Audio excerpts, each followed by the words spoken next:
My best friend supported my abortion and even went with me to the clinic, but the next morning my pill was gone, and when I confronted her, she completely lost it and posted my business online while calling me a baby killer. My 21F best friend Sarah, 20F, and I have been friends since she was a freshman and I was a sophomore at our college, about 2 years since I met her. We were assigned to be roommates and got along great and decided to room together for the next year, my junior year. We never had any problems before this and were inseparable. We are even in the same sorority and have the same major, nursing. A few weeks ago, I found out I was pregnant by my boyfriend Harold, 22M. We've been dating almost 2 years and he's a wonderful man. We both discussed what to do and decided that abortion was the best choice for both of us. I decided to have a medical abortion, and since Harold couldn't drive me to the clinic because he had a final, Sarah agreed to go with me. Sarah was originally very supportive and held my hand as I took the first pill in the office. She was in the room when the doctor explained that I should take the second pill after 24 hours and that I would have to do it at home. Harold came over after his final and kept me company and spent the night. After a night of cramping and bleeding, I woke up yesterday morning to find that the second pill was missing from its pack. I put the pill on my nightstand so that I wouldn't lose it. The pack was still there, but the pill was missing. Sarah is the only one with access to my room. We have separate rooms but share everything else.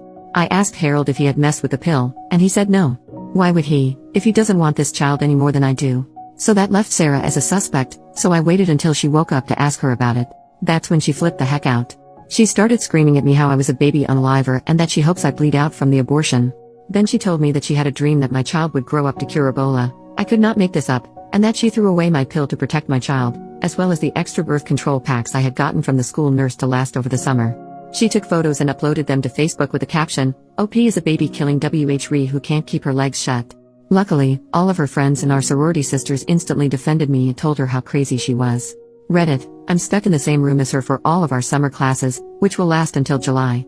We are in the same sorority, we'll have to see each other twice a week until I graduate. Is there anything I can do legally? Is what she posted online illegal? She is a nursing major in clinicals? I'm so freaking confused.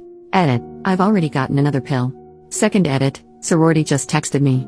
The last meeting of the year will be concerning Sarah's violation of the sorority code of conduct. Apparently this is not the first time this has happened. Majority vote decides on whether she's kicked out or not.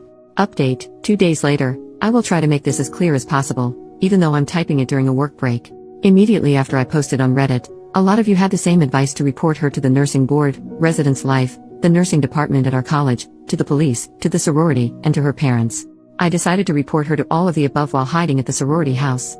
Early yesterday morning was when Sarah made her Facebook post about me, and it took only until after lunch for my sorority sisters to start texting me like crazy. This was not the first time that Sarah had shamed another sorority sister for having an abortion, and that particular woman, we will call her Emily, was one of the highest ranking members. Emily was the one who called the meeting to have Sarah kicked out for breach of the code of conduct, treat all your sisters kindly, support one another, no gossiping, etc. Meanwhile, Residence Life was busy trying to contact Sarah's parents after I showed them her Facebook rants. After the sorority contacted Sarah, she flipped out yet again on Facebook and started to rant about how she wanted to die. The RA on duty, also one of my good friends, had decided to go speak to her to see if they could help. At this point, it was clear to everyone that Sarah was not right in the head, because she was screaming at her through the door crack. Sarah refused to answer the door, so the RA decided to escalate it higher and no one saw Sarah until the sorority meeting. At the meeting, everything seemed to be okay.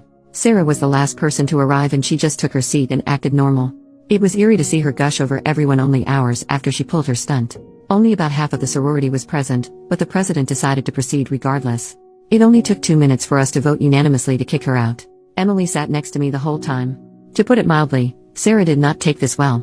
She turned bright red, spit on the ground in front of Emily and me, and ran out of the room screaming.